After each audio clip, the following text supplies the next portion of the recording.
The Crown Season 6 Part 1 Review. British royal family drama returns with a thrilling and telling ride to a somber end. Greetings from Royal Family Ulid on my channel. Part 1 of The Crown Season 6 is a powerful time capsule that also serves as a strong statement about the dangers of the ubiquitous paparazzi culture. A man in Paris walking his dog hears a vehicle crash at the beginning of The Crown Season 6 Part 1. Yes, the well-known vehicle accident in which Princess Diana and her partner Dodi Fayed perished. The flashback events that lead to the current day come next. The latest episode of The Crown is a satisfying watch that clearly places the past, present, and future in perspective, even though the show is best appreciated in retrospect. Thank you, please share my video. The Crown's latest season focuses on the powerful and ubiquitous paparazzi culture. It presents the paparazzi as ferocious sharks circling Diana's host yacht, the Dodi. To get them to leave her and her children alone for once, she poses for them in intimate proximity while wearing only her swimsuit, but tasting the blood only makes them want more. Diana's penchant for drama, as her therapist puts it, is what makes her a frequent target for paparazzi attention. Before she knows what's happening, the innocuous posturing escalates into constant harassment.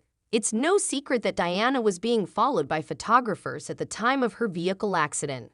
Because of this, the chase scenes are handled as though they are from an escape thriller by director Alex Gabassi, cinematographer Sophia Olsen, editor Richard Graham, and composer Martin Phipps. Acting as though the paparazzi are chasing them, Diana and Dodi flee from them. Strangely enough, that's precisely what occurs. The second episode's juxtaposition of a professional Italian paparazzo with the official British royal family portraitist offers the greatest look into this culture. At the beginning of the episode, both are introduced and given a brief description.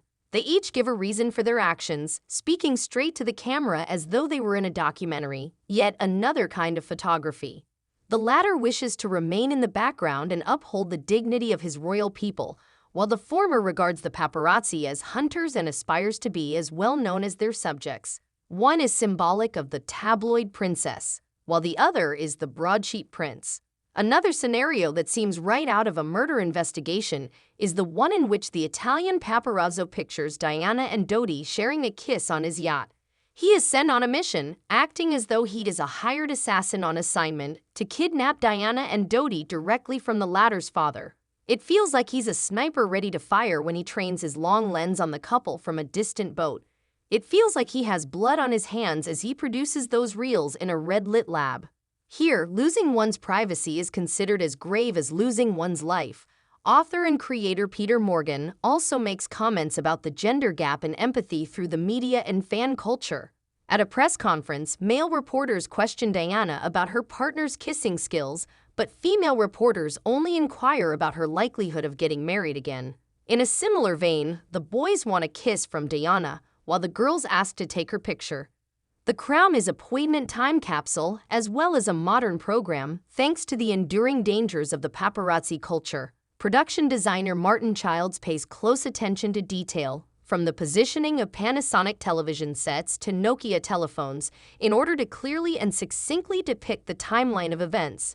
By contrasting the open and solitary yacht and the cordless phones of Diana and Dodi with the majestic yet forbidding mansions and antiquated rotary dial phones of the British royal family, he even establishes the distinction in space. George Michael's songs and a family viewing of Jumanji are two examples of pop culture allusions that aid in pinpointing the timeline. Retroactive prism.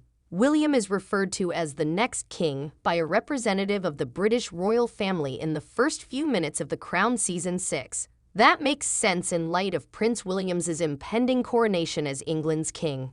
William is portrayed in the upcoming season as both the heir apparent and a bashful 15-year-old who is dealing with his parents' divorce and, ultimately, his mother's untimely death. The Crown presents Mohammed Al Fayed Dodi as the nefarious mastermind behind Diana and Dodi Fayed's romance, painting the late film star in a dark light. He even pitches his lines as if he were the brilliant antagonist in a Hollywood production.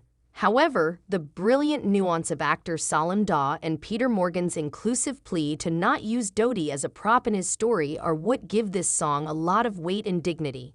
It's unclear whether the Crown Season 6 lack of a full-on assault on the firm is due to Queen Elizabeth II's passing. Even though Elizabeth and Prince Philip are depicted as being contemptuous of Diana's actions and as being icy in the wake of her passing, there are many moments in which the Queen comes off as sympathetic. At the fag end of Season 6 Part 1, she eventually turns around and begins to grieve for Diana. Even a distraught Charles maintains that, despite having let Diana down during his lifetime, he wouldn't do so after passing away. However, Dominic West's earnestness and profundity are unable to undo his somewhat forced prediction that Diana's passing would be an enormous event that would change everything. It's possible to argue that Peter Morgan and the authors of The Crown share the princess's fondness for drama. Thank you for subscribing to my channel. One would prefer not to grumble though, if that permits winks like these. Doty suggests Diana relocate to California, the home of movies that helped shape his personality, when Diana tells him she wants to flee. Many years later, a particular Hollywood star named Meghan Markle would settle that unresolved matter by resigning from her royal duties and moving to Los Angeles, California, with her spouse Harry, who is Princess Diana's younger son. And they have a producing agreement with Netflix too. Netflix will launch The Crown Season 6 Part 2 on December 14.